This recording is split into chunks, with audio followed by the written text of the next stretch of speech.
बच्चों, संस्कृत विषय में आप सभी का स्वागत है। आज हम सीखेंगे कालिदास के कुमार संभव महाकाव्य की पहले सर्ग का श्लोक नंबर 5, यानी कि फर्स्ट चैप्टर श्लोक नंबर 5। पहले देखेंगे उच्चारण। आमेखलम संचरताम घनानाम छायाम अधा सानुगताम निषेव्य उद्वेजिता वृष्टिभिराश्रयन्ति श्रृंगानि यस्य आतपवन्ति सिद्धाः। ये था इसका उच्चारण। अब हम देखते हैं इसके शब्दों के अर्थों को। आमेखलम, आमेखलम जो शब्द है इसका अर्थ है पर्वत के मध्य भाग तक, मिड पार्ट तक, यानी हिमालय पर्वत के बीच का पार्ट।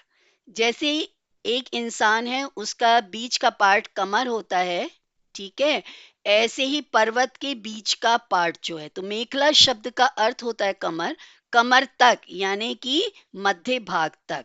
संचरताम मतलब घूमने वाले, घना नाम मतलब बादलों की। ये जो हिमालय पर्वत है इसके मिड पार्ट तक बादल होते हैं, तो बादलों से भी ऊंचा है हिमालय पर्वत। आप देख रहे हैं ना कितनी बड़ी ऊंची चोटियां हैं, लेकिन जो बादल हैं वो हिमालय पर्वत के मिड पार्ट तक ही आते हैं। छायाम अधा, छाया कहते हैं छाया को, और अधा कहते हैं नीचे। सानुगताम मतलब ऊंची जो चोटियां हैं वहां तक, तो नीचे के शिखरों पर पड़ती हुई छाया को। ये देख रहे हैं ना, जो हिमालय पर्वत की जो चोटियां हैं, कुछ ऊंची हैं कुछ नीची हैं। तो जो चोटियां जो क्लाउड के नजदीक है उनकी बात कही गई है। निषेव्य का अर्थ है सेवन करके। उद्वेजिता शब्द जो है इसका अर्थ है पीड़ित किए गए। वृष्टि भी का अर्थ है वर्षा द्वारा। आश्रयते आश्रय करते हैं यानी कि सहारा लेते हैं। श्रृंगाणी शिखरों का यानी कि हिमालय पर्वत की चोटियों का।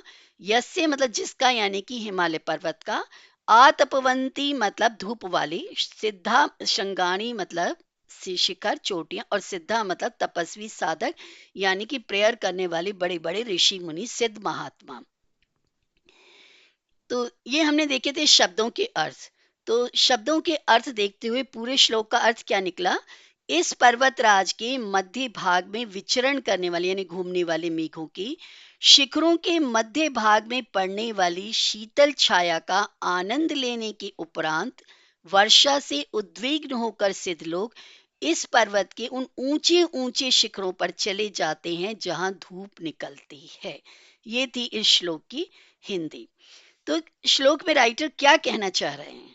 राइटर ये कहना चाह रहे हैं कि हिमालय पर्वत पर जो बड़े बड़े सिद्ध महात्मा ऋषि लोग रहते हैं, वे क्या करते हैं, जब उन्हें बहुत ज्यादा गर्मी लगती है तो जो हिमालय पर्वत के जो मिड पार्ट में, ये आप देख रहे हैं क्लाउड्स हैं यहाँ पर, ये तो ये क्लाउड्स के नीचे आ जाते हैं ताकि उन्हें गर्मी ना लगे। ठीक है, तो गर्मी के समय में वो जो हिमालय पर्वत की जो चोटियां हैं जो क्लाउड्स के नजदीक हैं, तो वो उन क्लाउड्स के नीचे बैठकर प्रेयर करते हैं। ठीक है, लेकिन क्लाउड से क्या होती है बच्चों, बारिश होती है। ठीक है, और जब रेनी सीजन आ जाता है, तो आप देख रहे हैं कि कितनी ज्यादा रेन हो रही है यहाँ पर। तो जब रेनी सीजन हो जाता है और जब ज्यादा वर्षा हो जाती है, तब क्या होगा, कोल्ड ज्यादा हो जाएगा, ठंड ज्यादा हो जाता है। तो जब ज्यादा ठंड पड़ जाती है, ज्यादा कोल्ड हो जाता है, तो उस समय कोल्ड से बचने के लिए हिमालय की जो ऊंची ऊंची चोटियां हैं, जैसे कि आप यहाँ देख रहे हैं, यहाँ पर सूरज की किरणें भी हैं, तो ऐसी ऊंची ऊंची चोटियों पर सिद्ध महात्मा अपनी पूजा करने के लिए चले जाते हैं। ठीक है, तो उन्हें हिमालय पर्वत के कभी बीच में रहते हैं, कभी नीचे रहते हैं, कभी ऊपर रहते हैं, उनका एकमात्र ध्येय क्या है, भगवान की प्रेयर करना। ठीक है, वो हमारी तरह पैरों से तो नहीं चलते ना, उनके पास तो बहुत बड़ी बड़ी सिद्धियां होती हैं। वो सिद्ध महात्मा जो हैं, सिद्धि से कहीं भी आना जाना कर सकते हैं। तो महाकवि कालिदास क्या कहना चाहते हैं। महाकवि कालिदास कहते हैं कि सिद्ध गण जो हैं, जो सिद्धि प्राप्त किए हुए जो महान ऋषि हैं, हिमालय पर्वत के मध्य भाग तक घूमने वाले बादलों के नीचे शिखरों पर पड़ती हुई छाया का सेवन करके वर्षा के द्वारा पीड़ित किए जाते हुए हिमालय के धूप वाले शिखरों का आश्रय ले लेते हैं। तात्पर्य यह है कि बादलों की पहुंच हिमालय के मध्य भाग तक ही है। जो क्लाउड्स हैं, वो हिमालय पर्वत जो है, ऊंचाई जो है क्लाउड से बहुत ऊपर है बच्चों। तो हिमालय के मिड पार्ट तक ही आती है उनकी।